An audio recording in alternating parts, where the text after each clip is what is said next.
Now to turn it over to our whip, Steve Scalise. Thanks so much, Ashley. Appreciate your leadership on this. And look, this border crisis is unfortunately one of many crises that we're seeing from this Biden administration that they refuse to confront.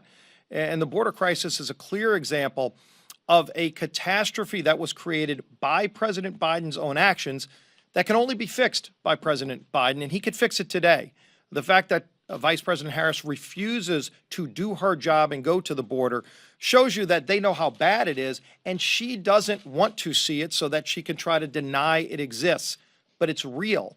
When she was asked just the other day by Lester Holt, after she tried to insinuate that she's been to the border, which is not accurate, he challenged her on it. He said, no, you haven't been to the border. And then she just gives this bizarre laugh and says, well, I haven't been to Europe either. I don't know if Vice President Harris understands the crisis is not in Europe, it's at America's southern border, and she and President Biden created it. They could fix it today if they just reinstated those policies that were working. Remain in Mexico was an agreement President Trump had actually negotiated with the president of Mexico, and it was controlling our southern border.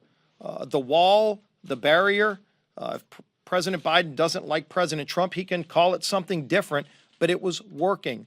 The agreement with the Northern Triangle countries were working, and he reversed all of those things to devastating consequences. If you wonder how bad it is, just look at what happened over the weekend. McAllen, Texas elected a Republican mayor. This is a heavy Democrat city right on the front lines. I know when I went a few weeks ago and brought 10 members of the whip team with me to the southern border at the Rio Grande, we were in McAllen, Texas. And it's probably the worst example of where President Biden's policies have failed people on the ground. But look at what they did. They just elected a Republican mayor who promised to get tougher on the border. This isn't just a Republican issue. There are Democrats as well that demand that we get control over our southern border. President Biden will not confront this issue, and Vice President Harris is nowhere to be found. She needs to do her job and get down to the southern border. And then more than that, she also needs to work with President Biden to correct the problems that they created. Unfortunately, they've created a lot of other problems. Just today, the Consumer Production Index came out this morning, and we saw a 6.6% increase. That's the largest increase ever. Families all across America are seeing inflation. Unfortunately, it's here, it's real, and it's getting worse. If you're a family today, you're paying about 45% more at the pump for gasoline than you were a year ago. Futures for oil today just hit around $100 a barrel. OPEC is now relevant on the world market again as a cartel because President Biden shut down American production. Elise talked about it. Chairman McCall talked about it.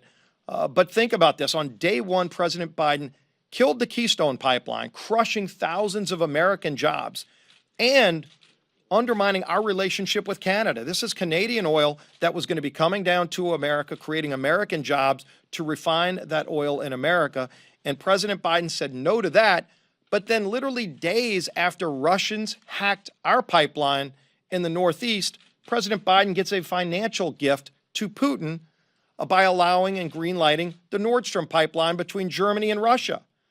And so it is just perplexing to see that President Biden said no to American energy jobs and American pipelines, but yes to Russian jobs, Russian pipelines, and Russian dominance over our allies.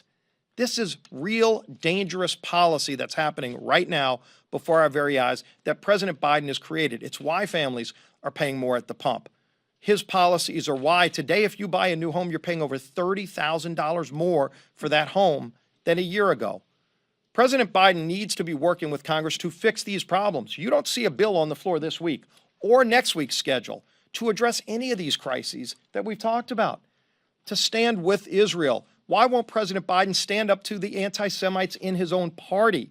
You're seeing this big fight within the Democrat Party right now over anti-Semites and whether they're going to stand up and confront this problem. It's a real problem. It's yet another crisis that they refuse to confront. But we're going to continue to call them out, and we're going to continue calling for actual oversight. Think about this. Just a few weeks ago, we saw this data dump of emails, and we've been calling for over a year for an investigation into the origin of the coronavirus. Many of us, in fact, if you look at headlines from a year ago, they were saying it was a conspiracy theory to suggest that COVID-19 might have started in the Wuhan lab. And many of us were suggesting that we should investigate it because we were getting reports that it may have started in that lab. We didn't know definitively because we couldn't get anybody to talk about it.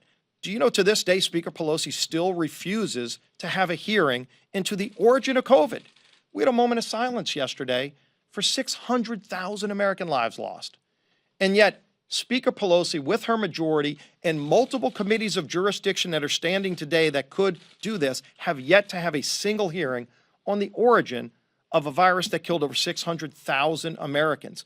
Why is Speaker Pelosi covering for the Communist Chinese Party?